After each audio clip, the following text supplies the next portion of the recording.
Hey guys, welcome back. Right, on to the next section here. We have basic hunting, setting up user items table, setting up the items table, and gathering items from hunts. We're going to cover these 4 parts next. Before we do, I'm just going to go through a few changes I've made. If we go over to, firstly, the create a character page, we have here, I've added an extra field to the database, which is the maximum HP, because obviously if you're going to be involved in fights you need maximum HP and your current HP. I've also added this to the table here.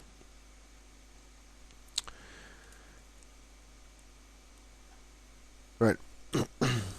Also, I've changed the check user function. Now, originally, if there was more than 0 rows, we just returned true. Now, what I've done here is I have returned false if there's no rows returned. And if there is rows returned, I have performed the SQL or the MySQL fetch object function into the variable row and just returned row. Now this is because we can gather all of the user information when we actually run the check user function. So when we go over to play.php, we have if, then we've got a double open bracket, user equals check user, and we've got session ID, the user ID, and then we're closing the check user function, and then just wrapping up the assigning the user function the user variable from the returned objects from the check user function, and if it equals false, then we send them back to the create a character page. I've also created an additional function which is setup user, and all that does is reassigns the sessions so the sessions don't run out. If obviously the user ID is less than 1, we want to return them to the original page, to another page. And what I should do really is put that up the top there, so we reassign user ID beforehand.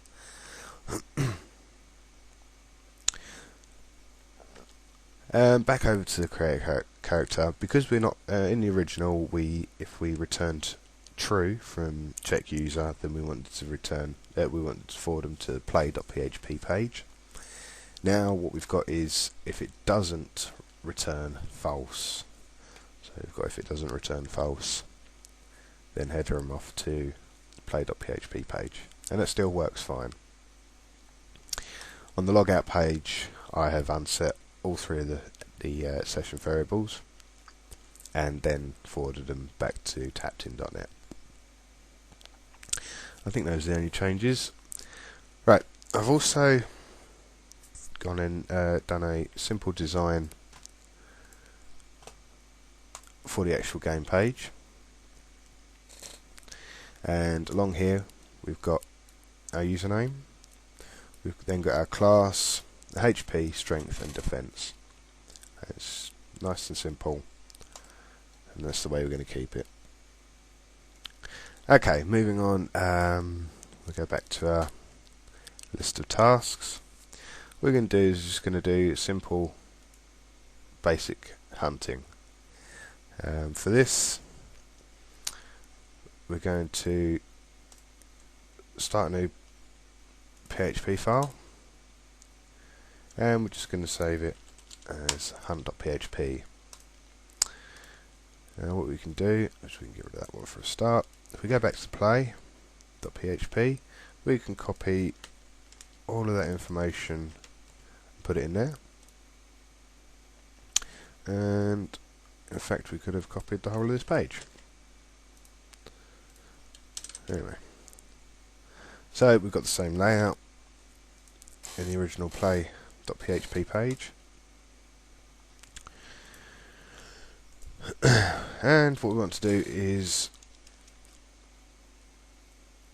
we basically want to call set a random value into another variable. So if we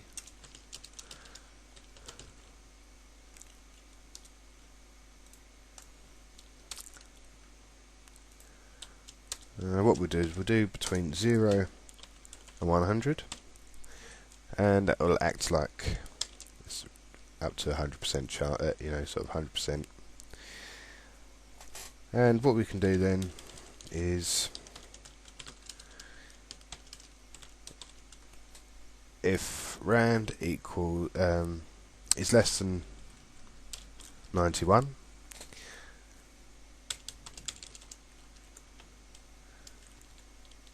then we will find something, else we find nothing. And that basically gives us a 90% chance of finding something and 10% chance of finding nothing. Obviously you want to make these chances a bit more complicated than simply a number between 0 and 100. In fact, that should be 1 and 100. It just sort of it's too easy like this to actually find something. But for what we need it for, it's fine as it is for now.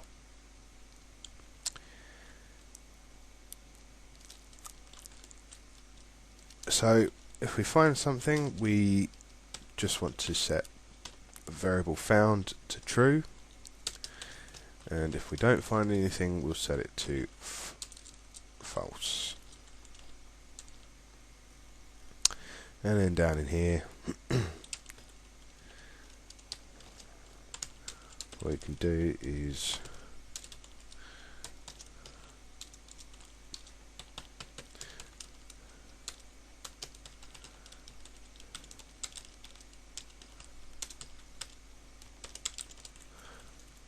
just echo out saying you found something,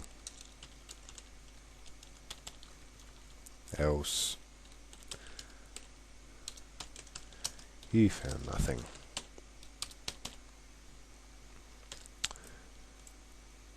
So if we go back to our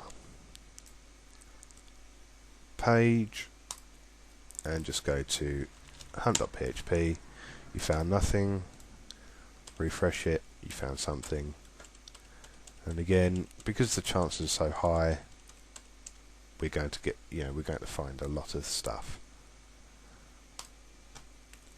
Right, so that's the very, very basic hunting.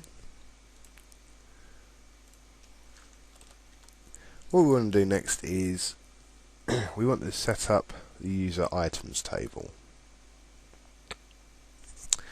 Now all this table will consist of is 2, maybe 3 fields. Let's go with 3.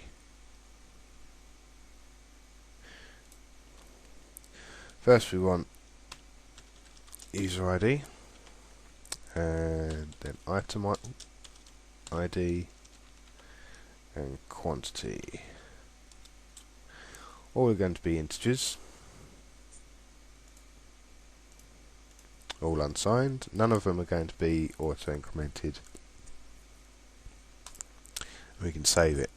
Now here what we want to do is we're just going to create an index on 2 of the columns. You click go, and we want that on user ID and the item ID. You'll see why we need to do this when we come to doing this part here, gathering items from hunts. So that's setting up the user items table. And now what we want to do is set up game items table. So if we figure out what fields we need in there, we also need an ID field, item name,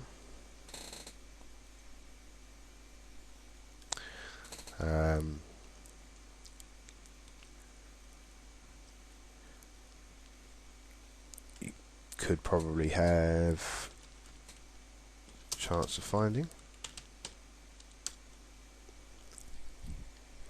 No, we'll leave that one out for now. Let's have an item type, because all we can have is we can have things from food, materials, equipment, and other bits like that. Okay, so game items 3. We want an ID. We want this to be unsigned, primary index and auto incremented. Item name, this is going to be a varchar. Have that 255 in length. And type, you can do type in various ways. You can use enum, you can also use integer, or you can use varchar. What I'll do here is just use varchar for now. So again, that's that one simply done. Now the next part I'm going to hold off for the next video, which will be gathering items from hunts. And what we will do is expand simply from saying you found something, or you found, well, it will still say you found nothing if you didn't find anything. But we will replace you found something with you found, and then an item name, maybe a quantity. Okay, so join me in the next video to carry this one on.